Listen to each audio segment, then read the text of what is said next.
అశ్వ సంవత్సరంలో కైలాస యాత్ర Shri Gayatri tours and travels 8977349696. అసెంబ్లీలో కేటీఆర్ వన్ మ్యాన్ షో చేశారు. కాంగ్రెస్ ప్రభుత్వ వైఫల్యాలను ఎండగట్టారు కేటీఆర్. 6 గ్యారంటీలు సంక్షేమ పథకాల అమలుపై రేవంత్ రెడ్డి కేబినెట్ను కేటీఆర్ నిలదీశారు. ఇండియా T20 వరల్డ్ కప్ గెలిచిందని కూడా చెప్పారు. కాంగ్రెస్ 420 వరల్డ్ కప్ గెలిచిందని కూడా కేటీఆర్ ఎద్దేవా చేశారు. రేవంత్ రెడ్డి సీఎం అయి చేసినటువంటి తొలి సంతకానికి జీరో వాల్యూ అని కూడా కేటీఆర్ విమర్శించారు. సీఎం రేవంత్ రెడ్డి సంతకం చేసినటువంటి తొలి ఫైల్కు జీరో వాల్యూ ఉందన్నారు. కాంగ్రెస్ గ్యారంటీ కార్డులకు డిక్లరేషన్లకు ప్రజల్లో జీరో వాల్యూ అని చెప్పారు. విశ్వసనీయత కోల్పోయింది కాంగ్రెస్ ప్రభుత్వాన్ని కూడా. ఈ నేపథ్యంలో ఆ ప్రభుత్వానికి కూడా జీరో వాల్యూ ఉందని కేటీఆర్ అన్నారు. అధ్యక్ష, ఒకటి వాస్తవం, T20 వరల్డ్ కప్ మొన్న ఇండియా గెలిచింది అధ్యక్ష. కానీ 420 వరల్డ్ కప్ పెడితే మాత్రం వీళ్ళే గెలుస్తారు అధ్యక్ష, అది మాత్రం పక్క, అందులో అనుమానమే లేదు అధ్యక్ష. మీ మేనిఫెస్టో మీరే చదువుకోండి ఒకసారి, చదువుకొని చెప్పండి ఎన్ని పూర్తి చేశారు, ఎన్ని పూర్తి చేసినారు, ఎన్నిటికి బొందబెట్టినారు, ఎన్నిటిని మంగళం పాడినారు ఒకసారి చెప్పండి. ఈ మధ్యన ముఖ్యమంత్రి గారు మాట్లాడుతూ ఒకటి చాటు చెప్పారు అధ్యక్ష, నేను కర్ణుడు లాంటి వాడిని అని చెప్పాడు అధ్యక్ష. కరెక్ట్ అధ్యక్ష, ముఖ్యమంత్రి గారు నిజంగానే కర్ణుడు లాంటి వాడు. ఎన్నికలకు ముందేమో దాన వీర శూర కర్ణ, ఎవరు ఏది అడిగినా ఓకే, ఇది అంతే ఇదంతే, మీకు ఇంతిస్తా అంతిస్తా. ఇప్పుడు ఎన్నికలు అయిపోయినాక మాత్రం ఓట్లు పడ్డాక అధ్యక్ష కుంభకర్ణ, పత్తాలేడు అధ్యక్ష. ఎన్నికలకు ముందు దానకర్ణ, ఇప్పుడు మాత్రం కుంభకర్ణ అయిపోయింది అధ్యక్ష.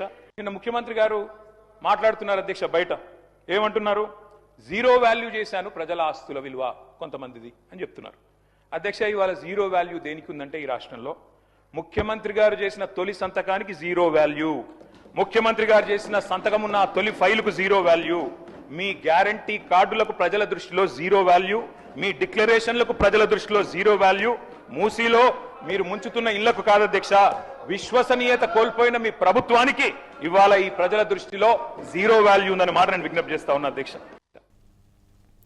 రైట్, కేటీఆర్ తనదైనటువంటి శైలిలో అసెంబ్లీలో కేటీఆర్ వన్ మ్యాన్ షో చేశారు. దీనిపై మరిన్ని అప్డేట్స్ మా కరెస్పాండెంట్ సతీష్ అందిస్తారు. సతీష్, వాడి వేడి మాటలతో అసెంబ్లీలో కేటీఆర్ చేసినటువంటి ప్రసంగం, ప్రభుత్వాన్ని విమర్శించినటువంటి తీరు, రేవంత్ రెడ్డిని టార్గెట్ చేసినటువంటి విధానం, ఏంటి అప్డేట్స్, ఏ విధంగా చూడాలంటారు ఇది?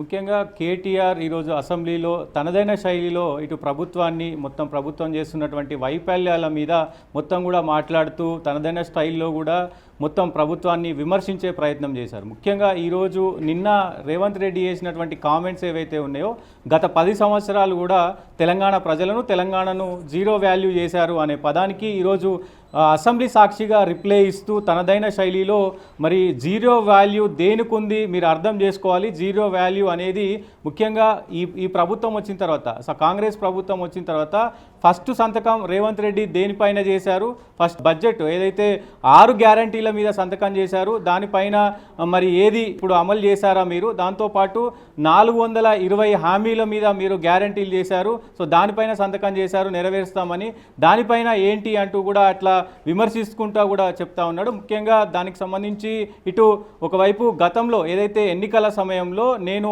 అధికారంలోకి రాగానే మొత్తం కూడా తెలంగాణ ప్రజలకు అన్నీ ఇస్తాను, నేను కర్ణుణ్ణి అంటూ కూడా చేసినటువంటి ప్రసంగాన్ని మరొకసారి పునరావృతం చేసిన పరిస్థితి కనబడుతూ ఉంది. సో ఎన్నికలప్పుడేమో కర్ణుడైనాడు, ఇప్పుడు ప్రభుత్వంలోకి వచ్చాక మరి ఇట్లా మొత్తం కూడా ప్రభుత్వంతో వచ్చినటువంటి అన్ని నిధులు కూడా మరి ఇప్పుడు తింటున్నాడు కుంభకర్ణుడిలాగా అంటూ కూడా మరి మరొకసారి ఆయన స్టైల్లో ధ్వజమెత్తిన పరిస్థితి కనబడుతూ ఉంది.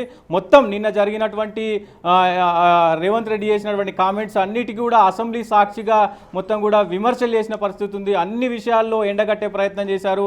వన్ మ్యాన్ షో, కేటీఆర్ ఒక్కడే మొత్తం కూడా అసెంబ్లీని గడగడలాడించిన పరిస్థితి కనబడుతూ ఉంది. అంటే వాళ్ళు చేస్తున్నటువంటి ఏదైతే 420 హామీల పట్ల కూడా పెద్ద ఎత్తున విమర్శించారు. అసలు మీరు ఏం చెప్పారు, ఏం హామీలు ఇచ్చారు, ఏం చేస్తున్నారు, మీకైనా అర్థమవుతుందా, మీ గ్యారంటీలు ఒక్కసారి చూసుకోండి, మీ మేనిఫెస్టో ఒకసారి చూసుకోండి, అవి దానికి ఎంత వాల్యూ ఉంది, మీరు చేసింది ఏంటి అని కూడా మరి ఆయన మాట్లాడిన పరిస్థితి కనబడుతూ ఉంది. ముఖ్యంగా ఏదైతే మహిళలకు 2500 ఇవ్వాల్సినటువంటి ఇవి కావచ్చు, అలాగే రైతు బంధు విషయంలో కావచ్చు, రైతులకు సంబంధించినటువంటి రుణమాఫీ విషయంలో కావచ్చు, అన్ని విషయాలలో కూడా మీరు ఫెయిల్ అయ్యారు. ఒక్క ఫ్రీ బస్సు తప్ప మిగతా ఏది చేసింది లేదు. సో మీరు ఒకసారి వెనకకు తిరిగి చూసుకోండి, మీ ప్రభుత్వంలో ఏం జరుగుతుందో, మీ ప్రభుత్వం అసలు సంక్షేమ పథకాలు ఎలా చేస్తుందో ఒకసారి మీరు బయటికి పోయి ప్రజలతోటి మాట్లాడి తెలుసుకోండి. మీ ప్రభుత్వానికి జీరో వాల్యూ ఉంది, మేము 10 సంవత్సరాల్లో జీరో వాల్యూ చేయలేదు, మీ ప్రభుత్వం ఈ 2.5 సంవత్సరాల్లో మొత్తం తెలంగాణను జీరో చేసింది అంటూ కూడా మాట్లాడినారు. అలాగే వెలుగుమట్ల అంశంలో మీ ప్రభుత్వం జీరో అయింది, మూసీకి సంబంధించినటువంటి విషయంలో కూడా మీ ప్రభుత్వం జీరో అయింది. ఇట్లా అనేక విషయాలలో కూడా మరి మీ ప్రభుత్వం జీరో అయింది, ఒక్కసారి చూసుకోవాలి అంటూ కూడా ఆయన ఎద్దేవా చేసిన పరిస్థితి అయితే కనబడతా ఉంది. తనదైన స్టైల్లో కేటీఆర్ మరి అట్లా మాట్లాడుతుంటే మొత్తం సభ అంతా కూడా చూస్తూ ఉండిపోయిన పరిస్థితులు కనబడతా ఉన్నాయి. మురళి, ఎస్, కేటీఆర్ కామెంట్స్కి సంబంధించి కాంగ్రెస్ నుంచి కూడా ఆ స్థాయిలో కౌంటర్లు రాలేదనేటువంటి విమర్శలు కూడా ఉన్నాయి కదా, దీనికి సంబంధించి ఏంటి? ఆ స్థాయిలో కేటీఆర్ టార్గెట్ చేశారా? కేటీఆర్ అడిగినటువంటి సరైనటువంటి ప్రశ్నలకి సమాధానం కరువైంది కాంగ్రెస్ నేతల దగ్గర అని కూడా బీఆర్ఎస్ నేతలు చెప్తున్నటువంటి పరిస్థితి కదా, దాన్ని ఎలా చూడాలంటారు?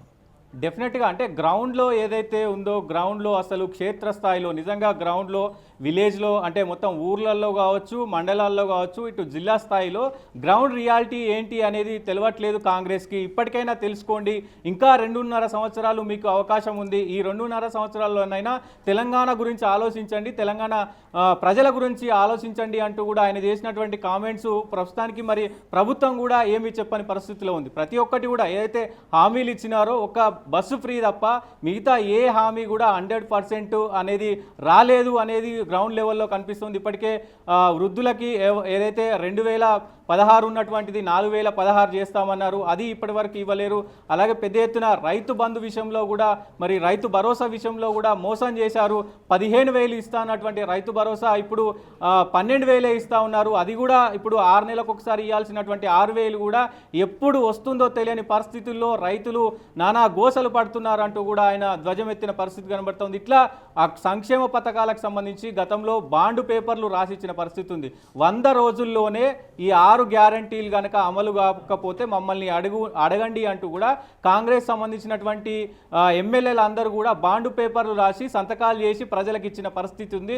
ఇప్పుడు ఆ గ్యారంటీలు ఏమైనాయి, మీ హామీలు ఏమైనాయి, మీ తొలి సంతకం ఏమైంది అంటూ కూడా ఆయన ఎద్దేవా చేశారు. సో దీనికి మరి ప్రభుత్వం కూడా ఏమి సమాధానం చెప్పలేని పరిస్థితి అయితే కనబడతా ఉంది. Murali, right, thanks for updates Satish. ఇక కాంగ్రెస్ ప్రభుత్వ వైఫల్యాలను కేటీఆర్ ఎండగట్టారు. అసెంబ్లీలో 1 మ్యాన్ షో చేశారు. 6 గ్యారంటీలు, సంక్షేమ పథకాల అమలుపై రేవంత్ రెడ్డి క్యాబినెట్ను కేటీఆర్ నిలదీశారు. ఇండియా T20 వరల్డ్ కప్ గెలిచింది, కాంగ్రెస్ మాత్రం 420 వరల్డ్ కప్ గెలిచిందంటూ కూడా కేటీఆర్ తనదైనటువంటి శైలిలో కాంగ్రెస్ సర్కార్ని టార్గెట్ చేశారు.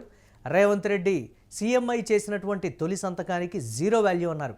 సీఎం రేవంత్ రెడ్డి సంతకం చేసినటువంటి తొలి ఫైల్కు కూడా జీరో వాల్యూ అని కూడా కేటీఆర్ చెప్పారు. కాంగ్రెస్ గ్యారంటీ కార్డులకు, డిక్లరేషన్లకు ప్రజల్లో జీరో వాల్యూ ఉందని కూడా కేటీఆర్ మరో విమర్శ చేశారు. విశ్వసనీయత కోల్పోయింది కాంగ్రెస్ ప్రభుత్వం అని కూడా చెప్పారు. కాంగ్రెస్ ప్రభుత్వానికి కూడా జీరో వాల్యూ అంటూ కూడా తనదైనటువంటి శైలిలో చేసినటువంటి కౌంటర్కి సంబంధించి కాంగ్రెస్ నేతలు ఆ స్థాయిలో తిరిగి కౌంటర్ చేయలేకపోయారనేటువంటి విమర్శలు కూడా వినిపిస్తున్నాయి.